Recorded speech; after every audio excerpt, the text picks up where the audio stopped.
అయిన మా పరమందున్న తండ్రి, మీ ఘనమైన శ్రేష్టమైన నామానికి స్తోత్రాలు చెల్లించుకుంటున్నాము. నాయన, గడిచిన సమయం అంతటిలో మీ కాపుదల మాకిచ్చి ఈ నూతన దినాన్ని మాకు అనుగ్రహించినారు. అందులకు స్తోత్రాలు చెల్లించుకుంటున్నాం.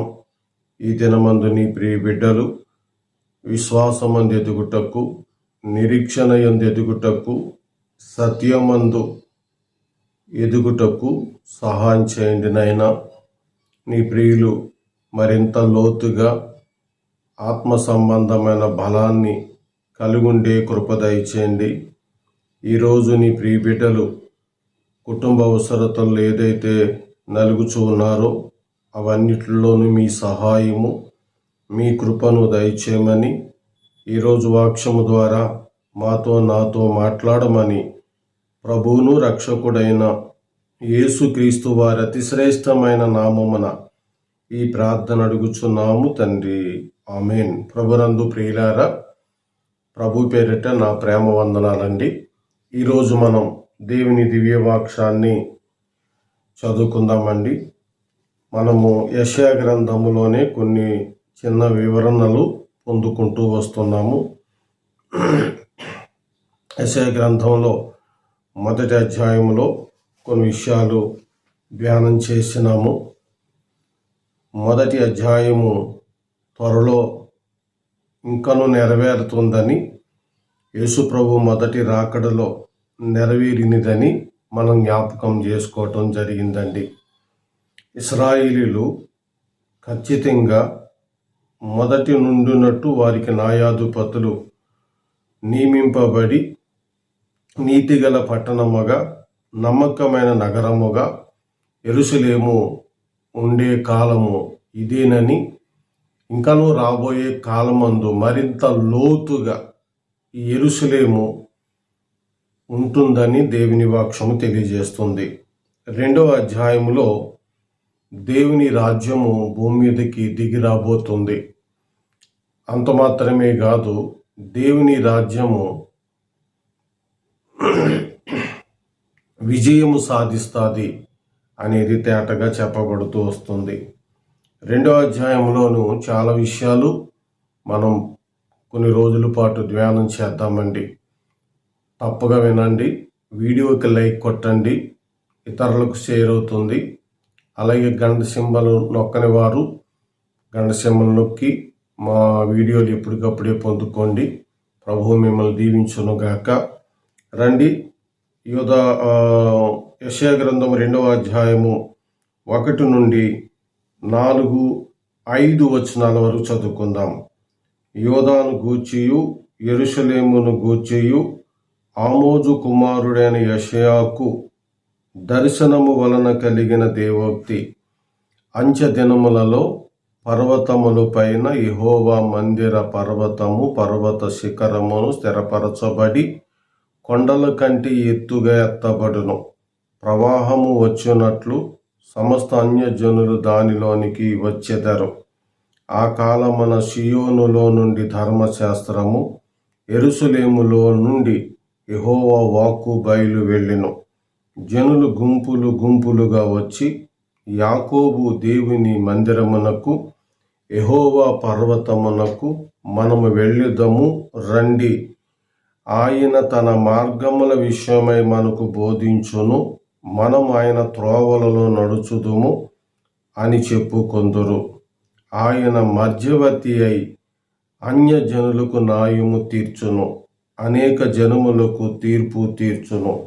వారు తమ ఖడ్గములను నాగటి నక్కులుగాను, తమ ఈటలను మచ్చు కత్తులుగాను సాగగొట్టుదురు.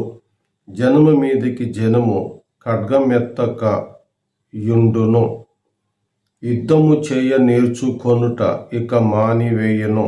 యాకోబు వంశస్థులారా రండి, మనము యెహోవా వెలుగులో నడుచుకుందుము. చదవబడిన ఈ లేఖనాలు మన వినికిడిలో ప్రభు నిండారుగా దీవించును గాక. ప్రభునందు ప్రియులారా, యెషయా గ్రంథం ప్రస్తుతానికి జరుగుతున్న విషయాలను చెప్తుంది. రాబోతున్న కాలములో ప్రభు భూమి మీద రాజ్యాన్ని స్థాపిస్తారని చెప్పటము జరిగిందండి. మన ప్రభు ఇప్పుడే భూమి మీద రాజుగా ఉన్నాడు. అయితే ఇప్పుడు ఆయన పరలోకపు వాసిగా కూర్చున్నాడు. త్వరగా రాబోతూ ఉన్నారు. వచ్చిన తర్వాత యెషయా 2వ అధ్యాయములో ఉన్న సంగతులు నెరవేరుతాయి. దీని మీద మీకు నేను చాలా విషయాలు బోధించటానికి ఇష్టపడుతున్నాను. మీరు శ్రద్ధగా వినాలి, గ్రహించాలి, సత్యము తెలుసుకోవాలి. ఆయన గురించి అపోస్తలులు ఒక మాట చెప్పారు. ఆ మాట ఏంటంటే, అపోస్తలులు 4వ అధ్యాయము 12వ వచనంలో ఇలాగా చెప్పబడిన మాట ఒకటి మీకు చదివి వినిపిస్తాను. చూడండి, అందరికీ మనకు తెలిసిన మాటే. 12, మరి ఎవని వలన రక్షణ కలగదు, ఈ నామమునే మనము రక్షణ పొందవలెను గాని ఆకాశము క్రింద మనుషుల్లో ఇవ్వబడిన మరి ఏ నామమున రక్షణ పొందలేము అనెను. ఇందులో విషయాలు జాగ్రత్తగా గమనించండి. మనము ఈ వచనాన్ని చూసి యెషయా 2వ అధ్యాయాన్ని పరిశోధన చేస్తే ఒక్కడే రక్షించువాడని, ఆకాశము క్రింద మరి ఎవ్వరు లేరని చెప్పడానికి ఆస్కారం ఉందండి. ఎవరు లేరిక, ఎవరి వలన రక్షణ లేదు. భూమిని సృష్టించింది ఆయనే, సూర్యుని కలగచేసింది ఆయనే, చంద్రుని కలగచేసింది ఆయనే. కాబట్టి ఆయన ఒక్కడే, ఆయన ఒక్క నీతి మాత్రమే, ఆయన మార్గము మాత్రమే భూమి మీద ఉంటుంది. అందుకు యెషయా 1వ వచనంలో యోదాను గూర్చి, యెరూషలేమును గూర్చి ఆమోజు కుమారుడైన యెషయాకు దర్శనము వలన కలిగిన దేవోక్తి. ఇదేమిటండి? దేవోక్తి. ఇది ప్రారంభంలో యోదాను, యెరూషలేము గురించే. అయితే యోదాను, యెరూషలేములో ఉన్న సందర్భాలు కూడా ఇందులో ఉన్నవి. అయితే అంచె దినాల్లో జరగవలసిన సందర్భాలు ఈ సందర్భంలో ఇశ్రాయేలు ప్రజలకు తెలియజేస్తున్నాడు. ఇప్పుడు యోదాను గురించి, యెరూషలేమును గురించి అనే మాట చెప్పినప్పుడు 6వ వచనం నుండి వారి గురించి చెప్పడం మొదలుపెట్టి భవిష్యత్ కాలములో జరగవలసినటువంటి దేవుని రాజ్యము, దేవుని రాజ్య విజయము గురించి ప్రవక్త ద్వారా యెషయా ప్రవక్త ద్వారా దేవుడు తెలియజేస్తూ వస్తున్నాడండి. ప్రియులారా, జాగ్రత్తగా గమనించండి. 2వ వచనానికి వెళ్తున్నాను. అంచె దినములలో పర్వతముల పైన యెహోవా మందిర పర్వత శిఖరమును స్థిరపరచబడి కొండల కంటే ఎత్తుగా ఎత్తబడును. ఆ మాట పట్టుకోండి. అపోస్తలులు 4:12 ద్వారా ఆకాశము క్రింద ప్రభు ఒక్కడే ఘనపరచబడతాడని అర్థమవుతుంది అని చెప్పాను. మరి ఎవడి వలన రక్షణ లేదు అనేది జరుగుతుంది. ఇప్పుడు ఆయన మూలంగా రక్షించబడ్డాము. అప్పుడు ప్రపంచవ్యాప్తముగా, ఆకాశము క్రింద ప్రపంచవ్యాప్తముగా, అంటే ప్రభు భూమి మీదకి దిగి వచ్చినప్పుడు ఏం జరుగుతుందో నేను ఒక మాట చదివి మిమ్మల్ని ఇంకా ఆ పర్వతం అంటే ఏంటో, పర్వత శిఖరం అంటే ఏంటో, పైకి ఎత్తబడటం అంటే ఏంటో మీకు తెలియజేస్తాను. చూడండి, యోధా పత్రికలో మన ప్రభువుని గురించి చాలా తేటగా రాయబడి ఉంది. ఆదాము మొదలుకొని 7వ వాడైన ఆనోకు కూడా వీరిని గూర్చి ప్రవశించెట్లా నేను, ఇదిగో అందరికిని తీర్పు తీర్చుటకును వారిలో భక్తిహీనులందరూ భక్తిహీనముగా చేసిన వారి భక్తిహీన క్రియలన్నిటినీ గూర్చియు, భక్తిహీనులైన పాపులు తనకు విరోధముగా చెప్పిన కఠినమైన మాటలన్నిటినీ గూర్చి వారిని ఒప్పించుటకును ప్రభు తన వేవేల పరిశుద్ధుల పరివారముతో వచ్చును. ప్రభు రాబోతూ ఉన్నాడు, ప్రభు వస్తాడు. ఈ ప్రపంచంలో దేవునికి విరోధమైనవి ఏమీ ఉండవు.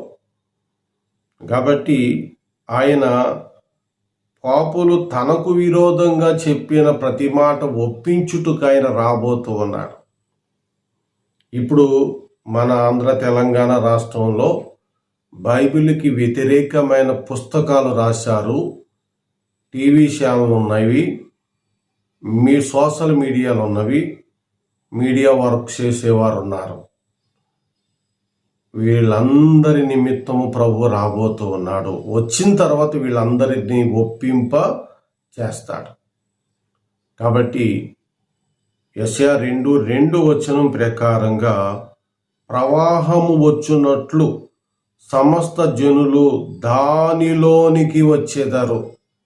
అంటే ఇప్పుడు భూమి మీద 4,000 పైబడిన చిలుకు, ఇంకెక్కువ ఉండొచ్చేమో, మతాలున్నాయి. ఇక మతాలు ఉండవు, మత కార్యకలాపాలు ఉండవు, ఏమీ ఉండవు. అన్ని అణిగిపోయే రోజు ఒకటి వస్తుంది. ఆ దినమున యెహోవా పర్వత శిఖరములు అంత ఎత్తుగా ఎత్తబడతాది. అంటే దానికి అర్థం దేవుని నామము భూతలమంతా కప్పబడుతుంది. అందుకని ఆకాశము క్రింద ఇవ్వబడిన మరి ఏ మనుషులలోనూ రక్షణ కలగదు. కాబట్టి అందరికీ రక్షణిచ్చు దేవుడు ప్రభు అయిన యేసుక్రీస్తు. మరి ఎవని వలన రక్షణ కలగదు? ఈ నామమునే మనము రక్షణ పొందవలెను గాని ఆకాశము క్రింద మనుషుల్లో ఇవ్వబడిన మరి ఏ నామమున రక్షణ పొందలేమనెను. ఇలాంటి రోజు రాబోతుంది. ఇప్పుడే అందులోనికి నీవు వస్తే అప్పుడు అందులో ఉంటాం. ప్రభుతో ఏలుకలలో ఉంటాం. ప్రభుతో ఫలంగా న్యాయాన్ని చేస్తాం. ఇప్పుడే రావాలి. ప్రభు రెండోసారి భూమి మీదకి వచ్చినప్పుడు మహిమ శరీరముతో ఉంటాడు. తన భక్తులను ఎంటబెట్టుకుని వచ్చును అన్నాడు. వేవేల పరిశుద్ధుల పరివారముతో వస్తాడు. కాబట్టి ఇక్కడ ప్రతి దాన్ని ఒప్పించి ఆ దినములలో దేవుని మార్గము మాత్రమే ఉంటుంది. సదాకాలము రాజు అయి ఉంటాడు. రేపటి సమయమున మరికొన్ని సత్యాలు మీకు బోధపరచబడతాయి. కాబట్టి త్వరగా రాబోతున్న దేవుని రాజ్యము కొరకు ఇప్పుడే నీ పాపం ఒప్పుకొని నన్ను క్షమించుమని ఒప్పుకొని ఆయన ఎదుట మోకరిల్లి సిద్ధపడము. మరో మాట చెప్పి ముగిస్తారు. మానవ జీవితం అతి తక్కువ కాలం. ఈ మానవ జీవితంలో రాబోయే జీవితానికి నువ్వు పునాది వేసుకుని ప్రభు కొరకు బ్రతికితే యుగాలు ఉంటావు. మరి రేపటి వర్తమానం కొరకు ఎదురు చూడు. చాలా సంగతులు నీకు తెలియపరచబడతాయి. ప్రభు మనలను, మన కుటుంబములను తన ఉన్నతమైన మహాకృపలో నిండారుగా దీవించునుగాక. ఆమేన్. మీ సేవకుడు కృష్ణ కేప.